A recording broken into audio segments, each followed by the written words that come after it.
हज़रत यूसुफ़ अलैहिस्सलाम के बारे में कुछ बातें। हज़रत यूसुफ़ अलैहिस्सलाम अल्लाह के बहुत प्यारे और मशहूर नबी थे। उनका जिक्र कुरान मजीद की यूसुफ़ सूरे में तफसील आया है। ये सूरा पूरी तरह से उनकी ज़िंदगी के वाक़यात पर है। कुछ खास बातें उनके बारे में। खूबसूरती में हज़रत यूसुफ़ अलैहिस्सलाम बेहद खूबसूरत थे। उनकी इस खूबसूरती का जिक्र भी कुरान शरीफ में किया गया है। बचपन में उन्होंने एक ख्वाब देखा था जिसमें 11 सितारे, सूरज, चांद उनके आगे सजदा कर रहे थे। हज़रत याकूब अलैहिस्सलाम जो उनके वालिद थे, वालिद ने इस सपने को ताबीर बताई कि वो बड़े होकर बुलंदी और बुजुर्गी हासिल करेंगे और उनके भाई वालिदैन भी उनकी तज़ीम करेंगे। भाइयों में जलन। हज़रत यूसुफ़ अलैहिस्सलाम अपने वालिद को बहुत प्यारे थे, जिसकी वजह से उनके बड़े भाई उनसे जलन करते थे। उन्हें मिलकर यह साजिश की कि उन्हें कहीं दूर फेंक दिया जाए, कुएं में डाला जाना चाहिए। भाइयों ने उन्हें एक कुएं में डाल दिया और अपने वालिद से कहा कि उन्हें भेड़िया खा गया। मिस्र के फ़रोख में कुएं से एक काफिले ने उन्हें निकाला और मिस्र के इजिप्ट में जाकर बेच दिया।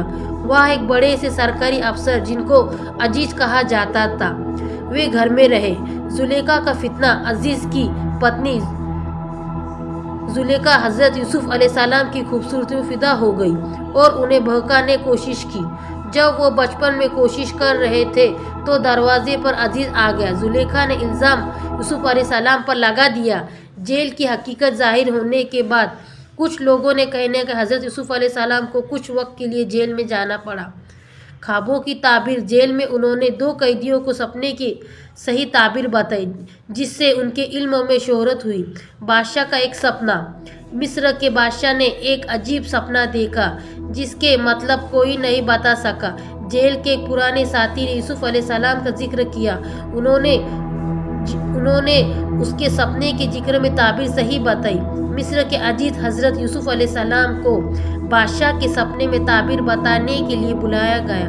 उनकी ताबीर इतनी सही निकली कि बादशाह उनसे बहुत मुत्सदिर हुआ और मिस्र में अजीज एक बड़ा ओहदा बना दिया। भाइयों, इस मुलाकात के बाद जब मिस्र में कहता पड़ा तो हज़रत यूसुफ़ अलैहिस्सलाम के भाई अनाज लेने आए तो उन्होंने उन्हें पहचान लिया, लेकिन यूसुफ़ अलैहिस्सलाम ने उन्हें नहीं पहचाना। आखिरत में हकीकत जाहिर होने पर हज़रत यूसुफ़ अलैहिस्सलाम ने अपने भाइयों को माफ़ कर दिया। उन्होंने अपने वालिद और पूरे परिवार को मिस्र में बुलवा लिया। हज़रत यूसुफ़ अलैहिस्सलाम की कहानी सब्र, ईमान और अल्लाह पर भरोसे रखने की एक बेहतरीन मिसाल है। क्या आप किसी खास पहलू के बारे में और जानना चाहते हैं तो प्लीज़ हमें बताइए और लाइक और सब्सक्राइब कीजिए।